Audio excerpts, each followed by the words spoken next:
Bangladesh Myanmar সীমান্তে সুরক্ষা জোরদারের জন্য গঠিত হলো উখিয়া ব্যাটালিয়ন ৬৪ বিজিবি। ব্যাটালিয়নটির পতাকা উত্তোলন করেন স্বরাষ্ট্র উপদেষ্টা অবসরপ্রাপ্ত লেফটেন্যান্ট জেনারেল জাহাঙ্গীর আলম চৌধুরী। জানান, মিয়ানমারের অস্থিরতার প্রভাব যাতে দেশে না পড়ে সে লক্ষ্যেই কাজ করবে এই ব্যাটালিয়ন। বিজিবি ডিজি অন্য দেশের সীমান্ত রক্ষীদের উদ্দেশ্যে কঠোর বার্তা দিয়ে বলেন, ভারত অনুপ্রবেশকারী বাংলাদেশিদের হত্যা করলে বাংলাদেশে অনুপ্রবেশকারীদের প্রতিও কঠোর হবে বিজিবি।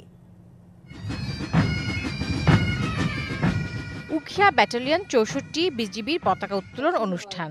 একই সাথে পতাকা উত্তোলন হয় ঢাকার স্টেশন সদর দপ্তর ও guard police battalion, Gazipur dog squad K9 ইউনিটের। কক্সবাজার ব্যাটালিয়ন ৩৪ বিজিবির প্রশিক্ষণ মাঠে পতাকা উত্তোলন করেন স্বরাষ্ট্র উপদেষ্টা।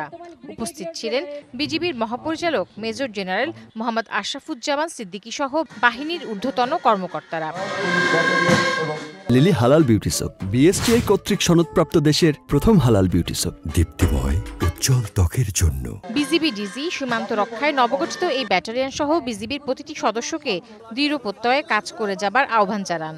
এ সময় গণমাধ্যমের প্রশ্নে তিনি জানান, ভারত সীমান্ত হত্যা বন্ধ না করলে বাংলাদেশে অনুপ্রবেশকারীদের উপর কঠোর হবে বিজিবি। মায়ানমার সীমান্ত কেউ যদি অবৈধভাবে অনুপ্রবেশ না করে মায়ানমারের অভ্যন্তরে, নারকোটিক্স বলেন, ইয়াবা বলেন বা অন্যান্য যে কারণে হোক, যদি ক্রস না করে তার নিরাপত্তার কোনো ঝুঁকি নাই।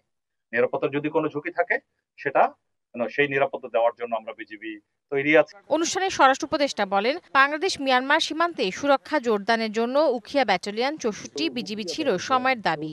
রোহিঙ্গা সমস্যাটা একটা বড় ধরনের সমস্যা রয়ে গেছে, এই জন্য এই ব্যাটালিয়নটা খুবই দরকার ছিল। ভবিষ্যতে আমরা চেষ্টা করব যদি এখান থেকে আরও ব্যাটালিয়ন দরকার হয় আমরা আরও ব্যাটালিয়ন এখান থেকে রেজ করবো। বাট এই এলাকাটা যেন শান্তিপূর্ণভাবে থাকতে পারে, জনগণ যেন শান্তিতে থাকতে পারে এবং বর্ডারটা যেন নিরাপদ এবং শান্তিপূর্ণ থাকে, এই চেষ্টা আমরা করে যাব। পতাকা উত্তোলনের পর Ukhia battalion, guard police battalion এবং বিজিবি ডগ স্কোয়াড K9 ইউনিটের প্যারেড প্রদর্শন ও বিশেষ দোয়া ও মোনাজাতের মধ্য দিয়ে পতাকা উত্তোলন অনুষ্ঠান শেষ হয়। Tahsina Jessy, DBC news, Dhaka.